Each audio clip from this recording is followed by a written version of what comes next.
imaginez qu'on est en 2022, parce que l'idée c'est de le faire vite, hein, c'est pas de le faire dans 50 ans. Ça serait quoi ce lieu? Oui, de cette fameuse classe-là dont on a parlé. Bon, moi, comment je l'imagine? Ouais, j'imagine une classe, que ça ressemble à une classe d'école, etc. Par contre, elle est hyper connectée, cette classe. Vous voyez, elle est instrumentée de partout, on peut mesurer plein de choses, on peut même filmer des gens, filmer des postures. Voilà, donc ça c'est le réacteur de la classe Lab, c'est l'environnement que connaît globalement un enseignant, mais une classe connectée parce qu'on veut à un moment donné être capable de mesurer, de tester. Voilà, ça c'est la première brique. La seconde brique, ça serait justement une salle de co-design, d'accord, qui justement va permettre à un moment donné, lorsqu'on va vouloir implémenter une nouvelle méthode pédagogique, la tester en vrai, donc avec des usagers. Donc c'est un mot que j'ai déjà utilisé, que je redis. Il est important que cette classe-là permette des situations à échelle 1, c'est-à-dire en vraie réalité, c'est-à-dire avec des vrais élèves, avec des vrais professeurs, mais sinon ça ne marche pas bien. C'est pour ça qu'on pourrait imaginer que cette classe soit connectée à une école. Vous voyez, on se souvient tous de ce qu'on appelle les écoles d'application. Vous voyez, c'est l'école qui servait finalement de lieu d'expérimentation. Mais on pourrait imaginer que cette classe lab soit aussi très connectée à une vraie école. Oui, donc ça sera encore plus réaliste. Voilà. Et donc à côté, donc ce fameux séance de co-design, ce qu'on appelle un espèce de coworking, parce qu'à un moment donné, les gens doivent respirer. À un moment donné, il faut être capable de sortir de cette classe pour dire tiens, qu'est-ce qu'on a fait, comment on a fait, etc. Il faut aussi que les gens travaillent et puissent se reposer. Il y a un moment donné, et dans cette salle de coworking, qu'est-ce qu'on peut trouver comme espace un peu particulier? On va voir par exemple ce qu'on appelle des espaces de brainstorming.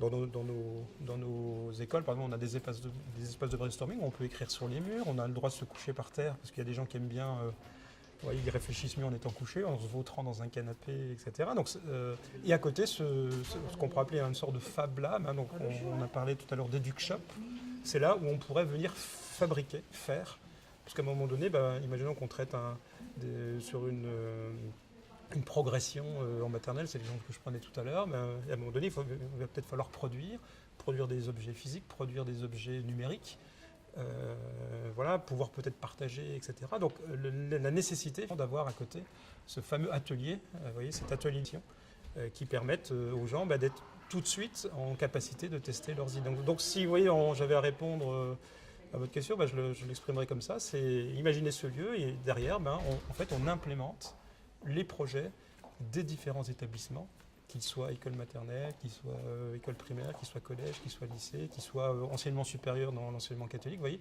et là, on l'a dit tout à l'heure, c'est le rôle des chefs d'établissement. C'est-à-dire que si c'est un jouet, vous voyez, qui sert qu'à 3 chercheurs, ça n'a aucun intérêt.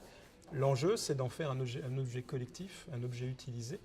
Et là, je pense qu'il y a le rôle des institutions, hein, il y a le rôle aussi de l'IFSEC, hein, il y a peut-être aussi un travail de l'IFSEC à aussi convaincre aussi sur ces nouvelles méthodes. Voilà. Mais attention, le lieu ne fait pas tout. Un des projets qui pourrait être traité, oui, c'est de dire comment on pratique ces méthodes dans les vraies classes. Donc ça, voilà, on est pour pouvoir le tester, vous voyez, on va le produire dans ce lieu-là.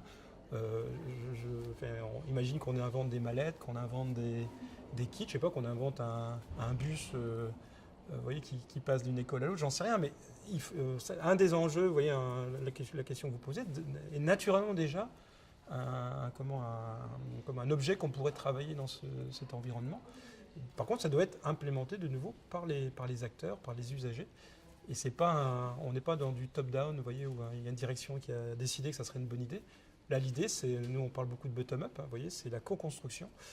Par contre, pour que ça marche bien, on revient aux rencontres improbables.